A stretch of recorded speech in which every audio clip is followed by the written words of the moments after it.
Types of refractive index, lateral displacement, lenses. Morning students, in the last video we have discussed refractive index, but now today I am again repeating this topic, refractive index, and the types of refractive index, which are absolute refractive index and relative refractive index. So let's see what is it.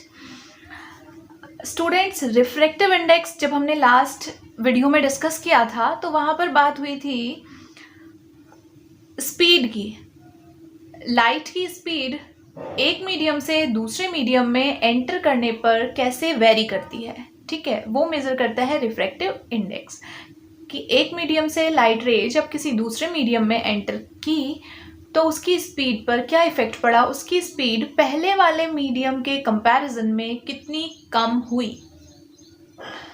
ये बताएगा आपको refractive index. अब देख लेते हैं ये कितने type का होता है। रिफ्रैक्टिव इंडेक्स दो तरीके का होता है, एक होता है एब्सोल्यूट रिफ्रैक्टिव इंडेक्स और सेकंड होता है रिलेटिव रिफ्रैक्टिव इंडेक्स। अब ये एब्सोल्यूट रिफ्रैक्टिव इंडेक्स और रिलेटिव रिफ्रैक्टिव इंडेक्स में डिफरेंस क्या है। दोनों रिफ्रैक्टिव इंडेक्स हैं बट डिफरेंस क्या है।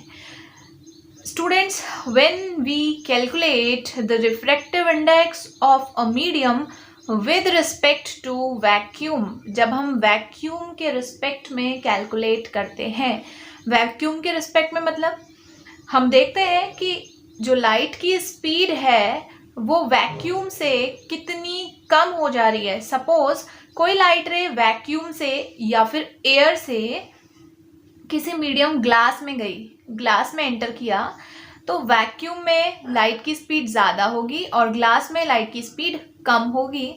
इसका मतलब है वैक्यूम से ग्लास में जाने पर लाइट की स्पीड कितनी कम हुई, कितनी रिड्यूस हुई। सो ये हुआ refractive index of glass with respect to vacuum, और हमने वैक्यूम के रिस्पेक्ट में कैलकुलेट किया, that's why we are calling it absolute refractive index. Second thing, relative refractive index. Relative refractive index जैसे यहाँ हमने वैक्यूम के रिस्पेक्ट में लिया था तो यहाँ हमने वैक्यूम के अलावा कोई दूसरा मीडियम ले लेना है। सपोज मैं ग्लास का रिफ्रैक्टिव इंडेक्स ही कैलकुलेट कर रही हूँ but with respect to water, यहाँ मैंने वैक्यूम से वाटर चेंज कर दिया है, मीडियम कन्वर्ट हो गया है, तो इसको मैं कहूँगी रिलेटिव रिफ्रैक्टिव इंडेक्स। क्यों? क्योंकि ग्लास का रिफ्रैक्टिव इंडेक्स मैंने वाटर के रिस्पेक्ट में कैलकुलेट किया है, किसी दूसरे मीडियम के रिस्पेक्ट में कैलकुलेट किया है, इसको कहेंगे रिलेटिव रिफ्रैक्टिव इंडेक्स। जब वैक्यूम के रिस्पेक्ट में होगा तो एब्सोल्यूट, जब वैक्यूम के अलावा किसी दूसरे मीडियम के रिस्पेक्ट में कैलकुलेट करेंगे तो रिलेटिव रिफ्रैक्टिव इंडेक्स। अभी इसको और अच्छे से समझ लेते हैं। See students, as I told you, refractive index क्या बताता है आपको? How slow light travels in one medium compared to another medium. एक मीडियम से किसी दूसरे मीडियम में जब लाइट रे गई तो वो कितना कम ट्रैवल कर रही है दूसरे वाले मीडियम से, इसको कहते हैं हम रिफ्लेक्टिव इंडेक्स, ठीक है। अब देख लेते हैं इसे हम रिप्रेजेंट कैसे करते हैं। इसका रिप्रेजेंटेशन आना बहुत ज़्यादा ज़रूरी है। Students, I have written here N. N होता है रिफ्रैक्टिव इंडेक्स का सिंबल, जी वी, ठीक है, एन जी वी, या कई बुक्स में आपको ये ऐसे भी मिलेगा वी एन जी, ठीक है। सो एन जी वी मीन्स किसका रिफ्रैक्टिव इंडेक्स दिया आपको? ग्लास का। जो पहले लिखा हुआ है ग्लास का रिफ्रैक्टिव इंडेक्स दिया है with respect to vacuum, vacuum के रिस्पेक्ट में ग्लास का रिफ्रैक्टिव इंडेक्स आपको दिया है 1.5, ठीक है। सेम यही मतलब इसका भी है। जी अगर यहाँ लिखा है और वी पहले लिखा है, इसका मतलब रिफ्रैक्टिव इंडेक्स ये बाद वाले का है। ग्लास का रिफ्रैक्टिव इंडेक्स है विद रिस्पेक्ट टू वैक्यूम, कितना दिया हुआ है? 1.5। स्टूडेंट्स, नोटेशन ध्यान रखिएगा, किसी बुक में इस तरीके का नोटेशन होता है, किसी बुक में इस तरीके का नोटेशन होता है, दोनों नोटेशंस आपको ध्यान में रखने हैं। सो ग्लास का refractive index with respect to vacuum आपको दिया है 1.5। अब इसका मतलब क्या है? ये तो आपने वैल्यू देख ली, इसका मतलब है वैक्यूम से जब ग्लास में लाइट रे एंटर किया तो उसकी स्पीड 1.5 टाइम्स कम हो गई, तो कम हो गई, तो इसे मैथमेटिकली कैसे लिखेंगे हम? ग्लास में जो स्पीड है Vg is equal to speed in vacuum. Speed in vacuum को आप C से रिप्रेजेंट करते हो, इसलिए मैंने यहाँ पर C लिखा है। Speed in vacuum upon 1.5। Upon क्यों किया? क्योंकि 1.5 टाइम्स रिड्यूस हो रही है speed. So I will write Vg is equal to C upon 1.5। और C की वैल्यू सबको मालूम होनी चाहिए। C की वैल्यू क्या है? Speed of light in vacuum. C is equal to 3 into 10 to the power 8 metre पर सेकेंड। ठीक है, यहाँ अगर आप C की वैल्यू रख देते हो 3 into 10 to the power 8 upon 1.5, ये 2 टाइम्स कैंसिल कर देगा, तो आपको यहाँ Vg की वैल्यू मिल जाएगी 2 into 10 raise to the power 8 metre पर सेकेंड। मतलब ग्लास में जाने पे लाइट की speed 2 into 10 raise to the power 8 metre पर सेकेंड हो गई। तो आपको इसमें ध्यान क्या रखना है, ये रिप्रेजेंटेशन आप मैथमेटिकली कैसे लिखोगे। जैसे मैं आपको दूसरा एग्जांपल से समझाती हूँ, इससे आपको और अच्छे से समझ में आ जाएगा। सपोज आपको ये दिया हुआ है NWO। N क्या है? Refractive index. W पहले लिखा है मतलब वाटर का है। O ऑयल बाद में लिखा है, मतलब किसके रिस्पेक्ट में है? ऑयल के रिस्पेक्ट में। मतलब जो लाइट रे आ रही है वो ऑयल से वाटर में एंटर कर रही है। ठीक है, अब वाटर का रिफ्रैक्टिव इंडेक्स आपको दिया है 2, तो आप इसे मैथमेटिकली कैसे लिख सकते हो? Speed of light in water is equal to कितना कम हो जाएगी? Speed of light in oil upon 2। आप इस तरीके से इसको मैथमेटिकली रिप्रेजेंट कर सकते हो। ठीक है, बट यहाँ पर ऊपर देखो C नहीं आया है। C मतलब speed of light in vacuum. C नहीं है, कोई दूसरे मीडियम में स्पीड है, इसलिए ये वाटर का किस तरीके का रिफ्रैक्टिव इंडेक्स हुआ? Relative refractive index. इसको आप एब्सोल्यूट रिफ्रैक्टिव इंडेक्स नहीं कहोगे, रिलेटिव। ध्यान रखिएगा, एब्सोल्यूट रिफ्रैक्टिव इंडेक्स आप तभी कहोगे जब वैक्यूम के रिस्पेक्ट में होगा। अच्छा, एक चीज और आपने नोटिस करना है। सपोज मैंने ये लिखा, इस बॉक्स को देखिए ध्यान से। क्वेश्चंस में कई बार ऐसे भी दिया रहता है NW इज इक्वल टू 1.33। इसका मतलब क्या है? आप कहोगे यहाँ तो कोई दूसरा मीडियम दिया ही नहीं है, ना तो हमें वैक्यूम V लिखा हुआ है यहाँ पर, ना कोई दूसरा मीडियम है, तो इसको क्या मानोगे आप? V जब आप वैक्यूम के टर्म्स में लिखते हो तो ये जनरल टर्म हो जाता है। मतलब अगर आप V हटा भी दो, सिंपली अगर NW लिखा है, इसका मतलब है वाटर का रिफ्रैक्टिव इंडेक्स है वैक्यूम के रिस्पेक्ट में। ठीक है, अगर यहाँ पर वैक्यूम की जगह कुछ और लिखा होता, ONW लिखा होता, इसका मतलब वाटर का है ऑयल के रिस्पेक्ट में। बट अगर यहाँ कुछ नहीं लिखा है, इसका मतलब वाटर का है किसके रिस्पेक्ट में? वैक्यूम के रिस्पेक्ट में। Means this is the absolute refractive index of water. ये वाटर का एब्सोल्यूट रिफ्रैक्टिव इंडेक्स है। यहाँ से आपको रिफ्रैक्टिव इंडेक्स क्लियर हो जाना चाहिए, कोई कंफ्यूजन नहीं बचना चाहिए। If any confusion then we'll solve numericals. while solving the numericals the doubts will get cleared. okay, अब स्टूडेंट्स एक टर्म हमारा रह गया था, lateral displacement. Let me show you what is lateral displacement. Students इस डायग्राम को ध्यान से देखिए। मैंने आपको समझाया था रिफ्रैक्शन बाय ग्लास स्लैब। ये ग्लास स्लैब दिया हुआ है, इस ग्लास स्लैब से रिफ्रैक्शन मैंने यहाँ पर शो किया है। आप देख सकते हो ये गई इंसिडेंट रे यहाँ पर आई सरफेस पर। इस सरफेस से अब क्या होगा? ये रहा आपका नॉर्मल, ये एयर था फर्स्ट मीडियम और ये ग्लास है, तो ये जो इंसिडेंट रे थी ये क्या हो जाएगी? नॉर्मल की तरफ झुक जाएगी, बेंड हो गई। बेंड होने के बाद फिर ये इस तरीके से इमर्ज हो गई। इतना आपको मालूम है। बट ये लेटरल डिस्प्लेसमेंट है क्या, ये हमें देखना होगा। अगर ये ग्लास स्लैब नहीं होता, नॉर्मली अगर एयर होती, तो इस लाइट रे का पाथ ये था, तो ये सीधे ऐसे चली जाती। अगर ये स्लैब नहीं होता तब इस तरीके से चली जाती। बट ये स्लैब आया, इस स्लैब की वजह से ये लाइट रे पहले तो ऐसे बेंड हुई और फिर इस तरीके से बाहर आई। ठीक है, तो इसका मतलब अब जब ये बाहर आई तो एक चीज देखिएगा, ये जो इमर्जेंट रे है, इसे कहते हैं इमर्जेंट रे, ये जो स्लैब से बाहर आती है लास्ट में। ठीक है, ये इमर्जेंट रे इस नॉर्मल के साथ कितना एंगल बनाती है, इसको कहते हैं हम ई, ठीक है। ई इसका मतलब होता है एंगल ऑफ इमर्जेंस, ओके। अब ये एंगल ऑफ इमर्जेंस आपका बिल्कुल इस एंगल ऑफ इंसिडेंस के बराबर आता है। Angle I is equal to angle E, ये आप देख सकते हैं, मैंने लिखा हुआ है I is equal to E आता है। अब होता क्या है, ये जो इमर्जेंट रे है ये इमर्जेंट रे, और ये जो ओरिजिनल जाती, ये वाली जो ओरिजिनल पाथ है, ये वाला पाथ, ये दोनों रेज क्या है, पैरेलल है, ठीक है। सो हुआ क्या, इस स्लैब के आने से इस रे के ओरिजिनल पाथ पर सिर्फ इतना इफेक्ट पड़ा कि ये शिफ्ट हो गया, पैरेलली शिफ्ट हो गया। इसे यहाँ से जाना चाहिए था, ये पैरेलली यहाँ पे पहुंच गया, इतना सा शिफ्ट हुआ।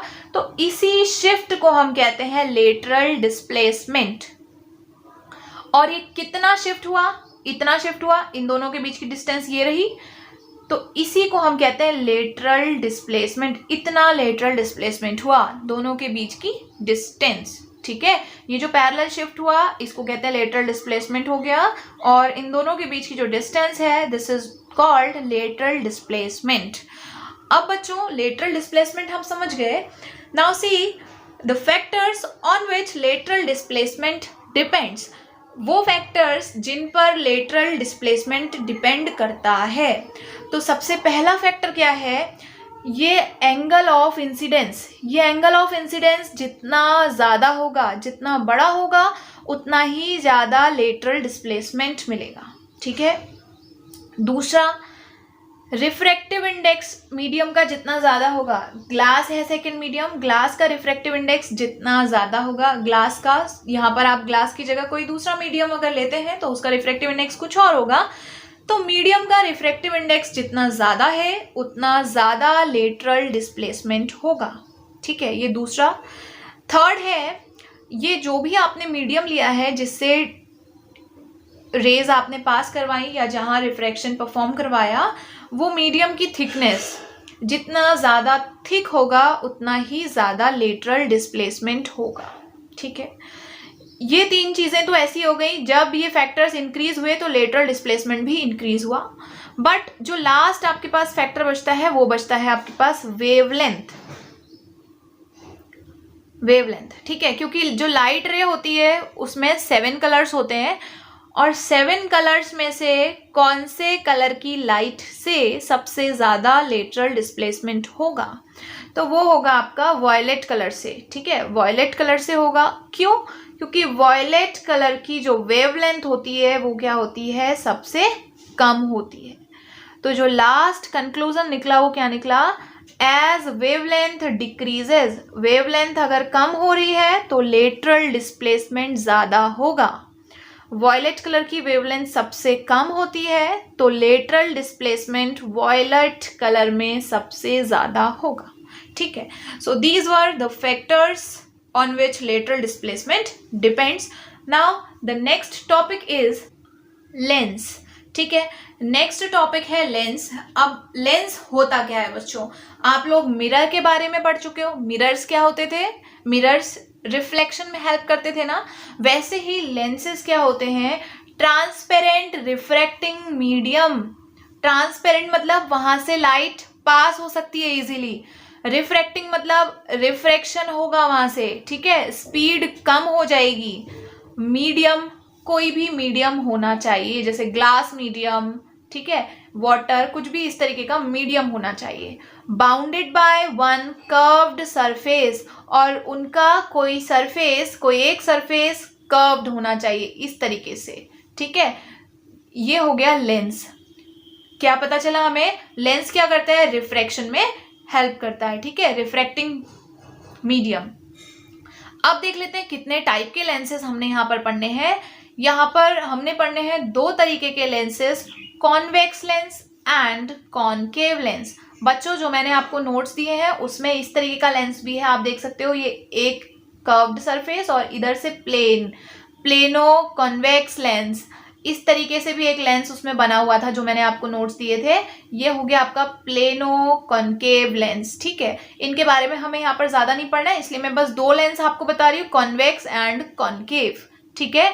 अब ये कॉन्वेक्स लेंस होता क्या है, देखिए कॉन्वेक्स लेंस इस तरीके से बना है, इसका मतलब आप इसे पहचानेंगे कैसे, ये बीच से मिड पार्ट से क्या होगा, थिक होगा, ठीक है, और साइड्स से थिन होगा, साइड से पतला होगा और बीच में अगर आप इसे टच करोगे तो आपको मोटा फील होगा।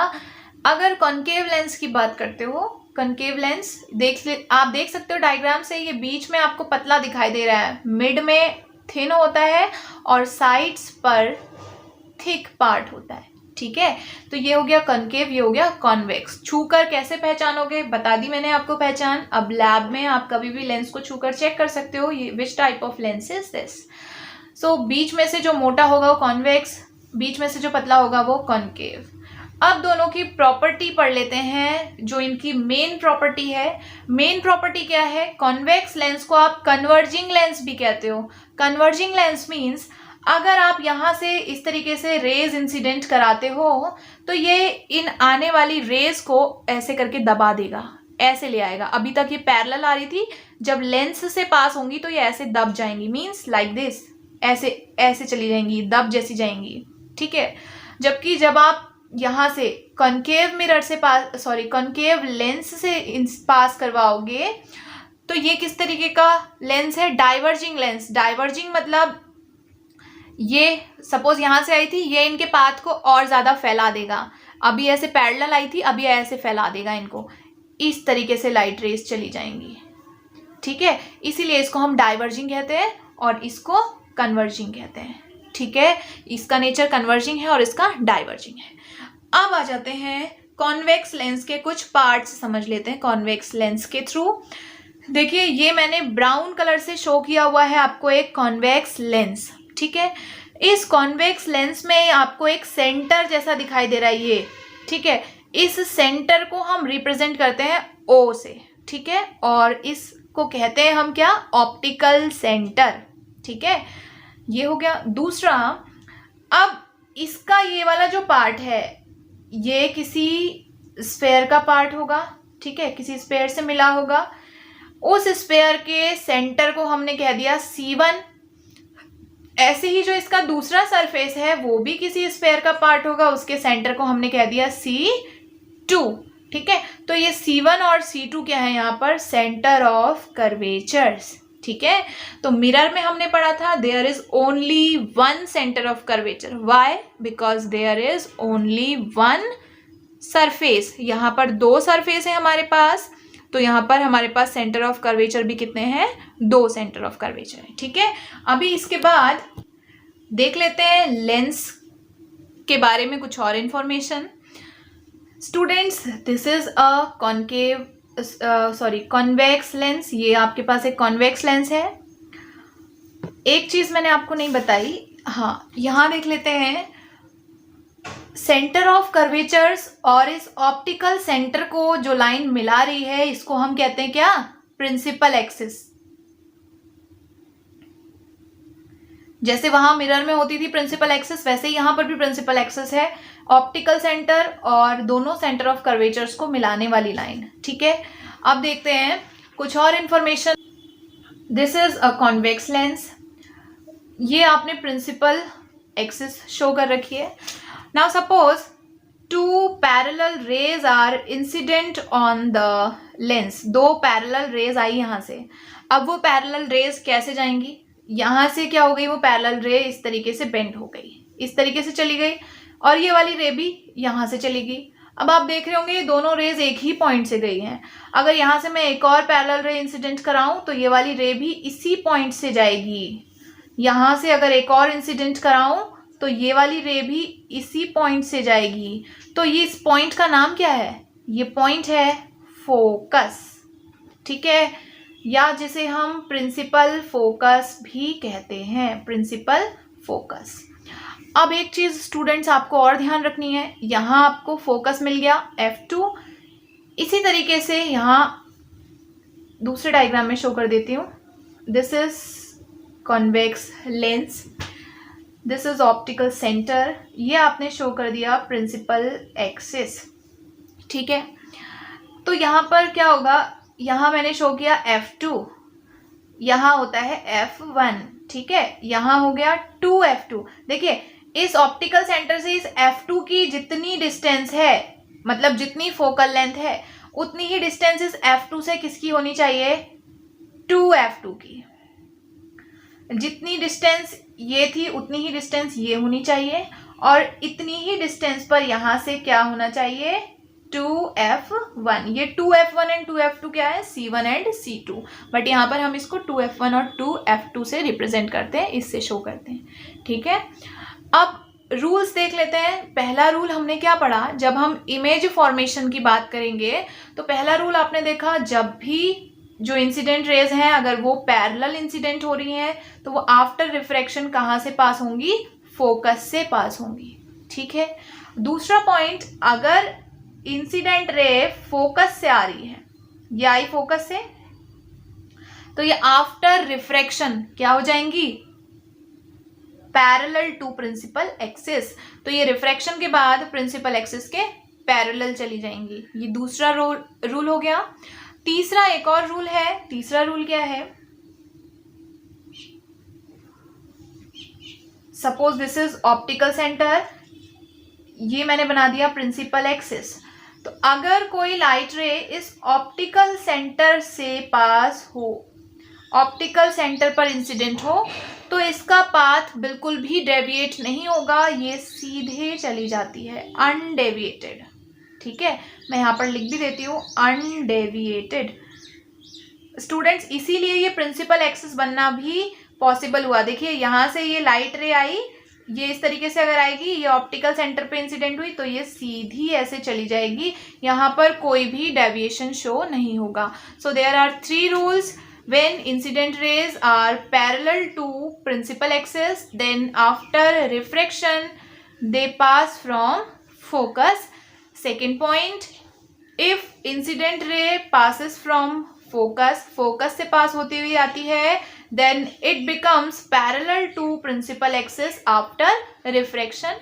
And the third point is, if the incident ray passes from optical center, then it refracted as undeviated, वो अनडेविएटेडली रिफ्रैक्ट हो जाती है, सीधे उसी पाथ पर चली जाती है। So this was all about the convex lens and the rules of image formation by convex lens. In the next video we will see how we can form images by convex lenses.